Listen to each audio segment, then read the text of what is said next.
මේ මම එකපාරක් කිව්වා මට සල්ලි තියා. මචං සඳුනනේ කෑල්ලක් තියෙන ගාමුද? හැබැයි මචං අද විතරක් මං ගහන්න දෙන්න. හෙට ගහන්න සල්ලි නොක් කර ඔයාගෙන ඉන්නේ. මම ලයිනෙන් ගන්න. වරෙන්කෝ. ඉතින් බඩ ගෑනේ.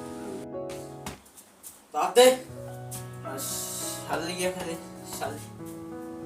සල්ලි ගියා කලේ. මගේ පුතේ උඹට සල්ලි මොකටද බං? මේ මට ඒ කතාව වලින් වැඩක් නැහැ. මට සල්ලි ගියා කරේ ඕනේ. එච්චරයි. උඹට ඔය ජරාව බොන්න මං ගාව කොහෙන්ද පුතේ සල්ලි? එකපාරක් කිව්වා මට සල්ලි දිය. ගාපම් මගේ පුතේ. උඹේ අතපය නොකඩ අදලා ඉවර වෙලා උඹට ගහන ඕනේ තමයි පුතේ. උඹට ඔය ජරාව ගහන්න ඕන නම් මාව මරලා බීපම් මගේ පුතේ. සමායෙන්න තාත්තේ. මට මේක නතර කරන්න බෑ.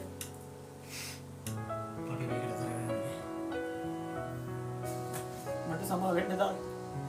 මේ ජරාව නිසා මගේ ජීවිතේ වටිනා දේවල් මම නැති වෙනවා තාත්තා. දැන්වත් මගේ පුතේ උඹව හොඳට තේරුම් ගන්න හොඳ මිනිස්සෙක් වෙයි මගේ පුතේ. දැන්